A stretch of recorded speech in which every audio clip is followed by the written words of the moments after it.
South West Coast. Thank you, Acting Speaker, and I'm pleased to rise to speak on the Liquor and Gambling Legislation Amendment Bill 2018 and note that the Coalition will not be opposing this bill.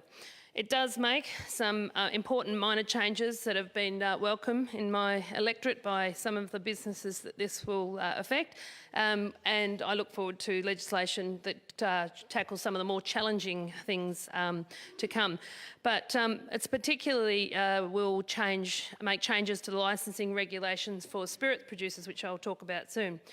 I am not surprised but disappointed really to see that the government hasn't thought through the implications practically around the 150 metres. Obviously it is good to make sure we don't have influences around our children that are negative, but when you see that the bill has not thought through the fact that we have 887 shopping centres within 150 metres of schools, I'm not sure that the government has done their due diligence on working out how this will play out and work, actually.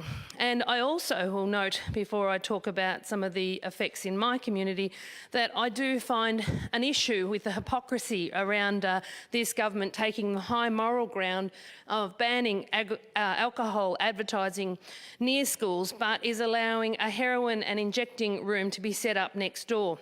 In Richmond, I find this really quite challenging, particularly given it seems to not be it just doesn't seem okay that you can have no alcohol advertised within 150 metres, which, you know, I can see the rationale quite clearly for that. But you can have, and that's a legal drug, alcohol, but you can have an illegal drug being administered within 50 metres of a school.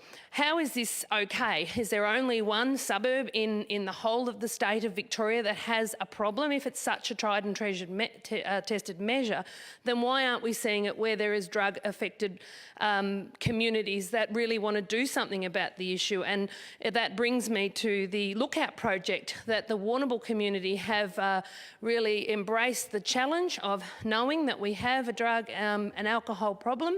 We have some amazing services, but one very big gap, and it's a gap that's right across Victoria of 100 beds for residential rehab being going unmet. And the community in Warrnambool have said, well, we'll take this challenge on board and we'll raise, and they've raised us 600,000, just short of, in a very short time, and they're saying to the government, hey, we've done our bit, come to the party, help us to get this actually happening, but no mention of that in the budget, I'm afraid to say. And so here we have a community saying, we understand the challenge, we have got a problem and we're prepared to meet it head on, but was ignored. But, you know, this bill does do some good things, and I'll give credit where credit's due. And the Tim Boone Distillery is an artisan producer in my region. Opened in 2007, an award-winning business ran by Josh Walker and Caitlin Mason, who reside in South West Coast.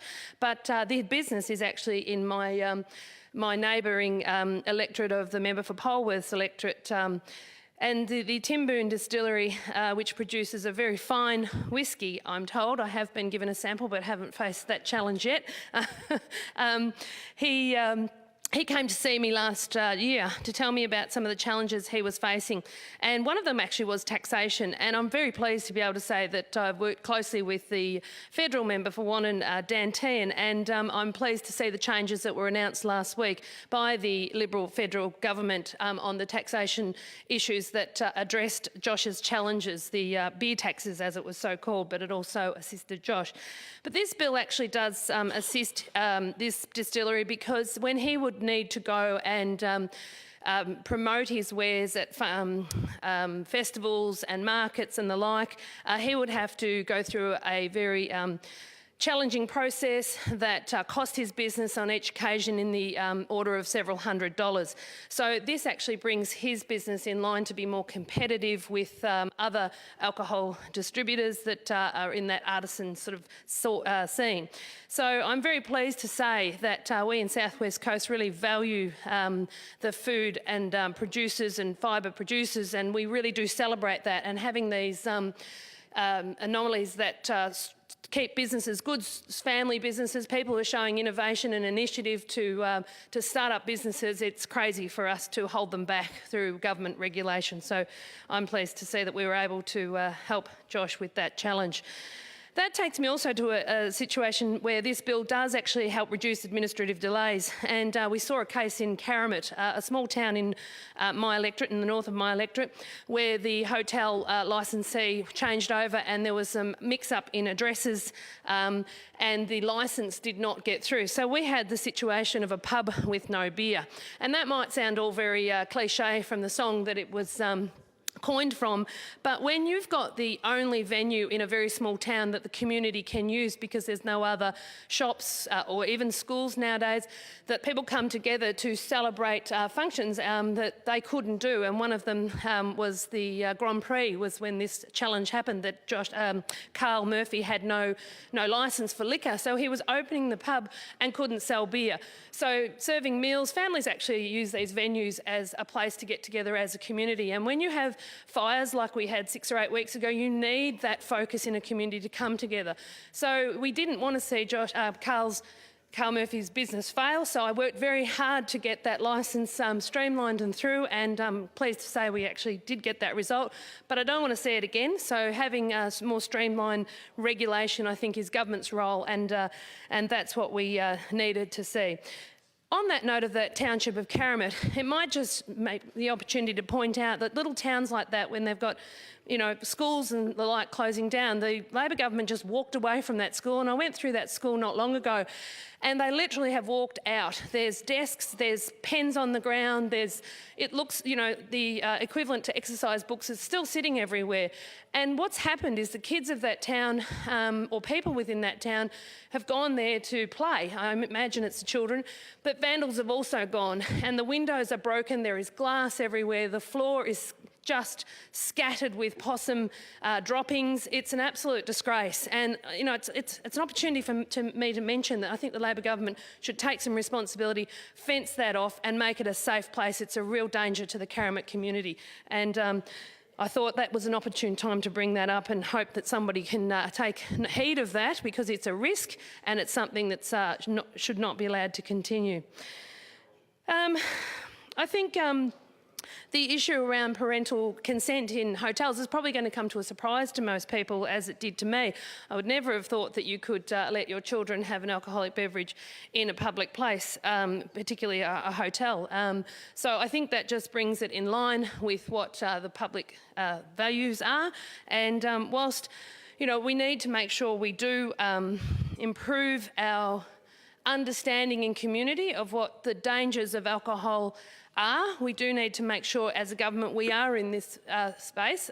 So when we're in government, I'm sure we will be, but as a parliament we need to be in this space because we need to find the balance between getting responsible consumption, but also acknowledging the challenge that alcohol brings to our society. It is still the leading cause of addiction, way above ice, and does still cause huge challenges. So my last minute I will use to just say once again that the Lookout project in Warrnambool is the Warrnambool community and surrounding communities' way of saying to the current Labor government, we've done our bit, we don't ask for too much, don't tell us the process is getting in the way, let's iron out the problems. They've identified the problem is real, and they've raised the money to come to the challenge. They're only looking for recurrent funding and streamlining the process. Jeff Somer, Greg Best, Glenys Philpott, and people on the committee have worked very, very hard.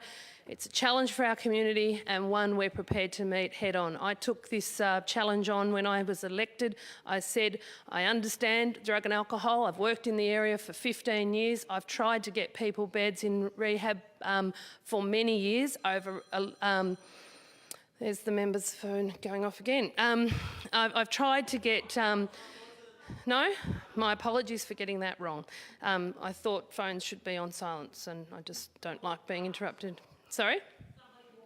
Oh, okay, loud.